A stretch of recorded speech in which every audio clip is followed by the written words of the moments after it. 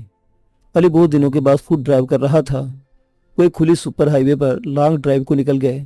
فرح اس کے برابر بیٹھی بہت لطف اندوز ہو رہی تھی۔ علی نے ایک ہاتھ سے اسٹیئرنگ تھام رکھا تھا اور دوسرا ہاتھ گیئر پر تھا، اور فرح علی کے ہاتھ کو ٹکٹکی باندھے دیکھ رہی تھی۔ اس نے آہستہ سے اپنا ہاتھ علی کے ہاتھ پر رکھ دیا۔ ٹرسٹ ٹرسٹ، علی نے چھیڑنے کے انداز میں فرح سے کہا، اور فرح نے ہنستے اپنا ہاتھ ہٹا دیا اور دونوں خوب ہنسے۔ ارے یار، ہم کہاں جا رہے ہیں؟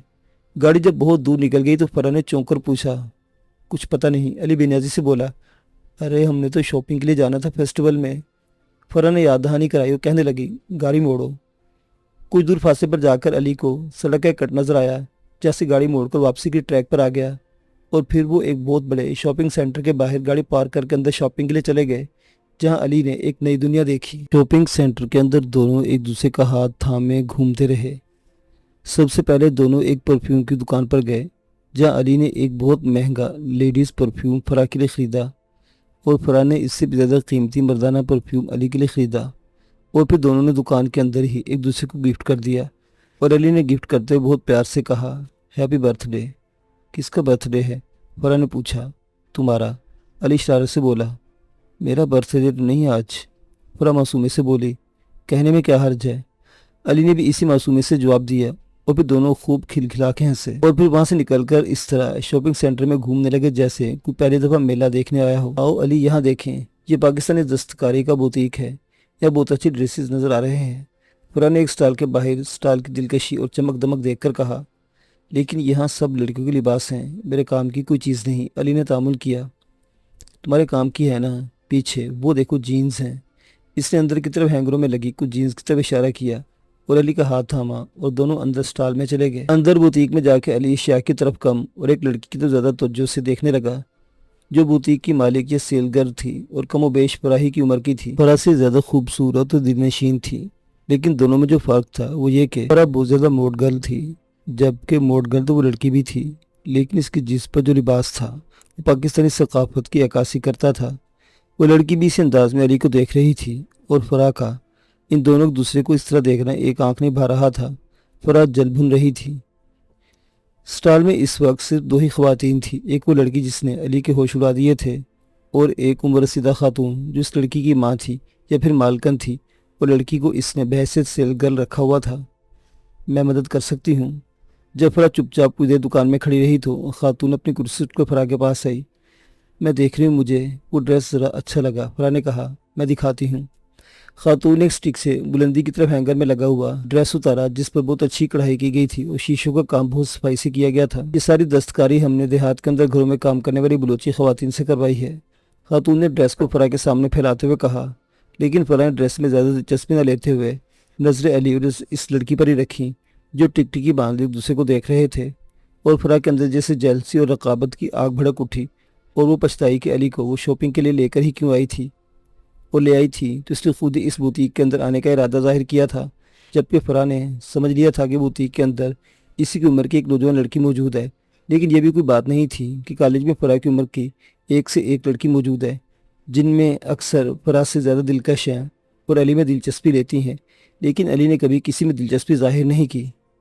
لیکن اس لڑکی پر تو جیسے علی فریفتہ ہو کے رہ گیا تھا۔ فرح اندر ہی اندر پیچ و تاب کھا کر رہ گئی، اور اس سے پہلی دفعہ پتہ چلا کہ رقابت اور حسد کیا چیز ہوتی ہے، اور اسے پہلی دفعہ علی کے ساتھ اس شدید محبت کا احساس ہوا کہ اسے علی کی محبت میں کسی کا حصے دار بننا ہرگز قبول نہیں، اور اسے پہلی دفعہ احساس ہوا کہ وہ اب جوان ہو چکی ہے، کیونکہ اس لڑکی کی طرف علی کی متوجہ ہونے سے فرح کے اندر جذبات کی جو ایک کشمکش پیدا ہوئی تھی وہ پہلے کبھی نہیں تھی۔ اس کا جی چاہا کہ وہ علی اس لڑکی کے درمیان جا کر کھڑی ہو جائے اور علی کو دھکیلتے اس سٹال سے باہر نکال دے۔ اس وقت بوتیک مالکن نے بھی غور سے علی اور لڑکی کو دیکھا، اور اسے بھی دال میں کچھ کالا نظر آیا، تاہم یہ اس کے لیے کوئی انوکھی یا نئی بات نہیں تھی کہ لڑکی اس کی حسین اور جوان تھی، اور اس کے سٹال میں آنے والے اکثر مردوں اور لڑکوں کی نگاہیں لڑکی پر پڑتی تھیں، لیکن اس طرح نہیں جس طرح علی کھو گیا تھا یا وہ لڑکی کھو گئی تھی۔ تاہم خاتون نے اس بات کو مسئلہ بنائے بغیر فرح کو یکے بعد دیگر ڈریس دکھائے اور ان ڈریسز کی خوبیاں بھی بتانے لگی، اور فرح نے بھی جذبات پر کنٹرول کیا اور علی کو کنکھیوں سے دیکھتی اس کا جائزہ لیتی رہی۔ اس طرح کیوں دیکھ رہے ہیں آپ مجھے؟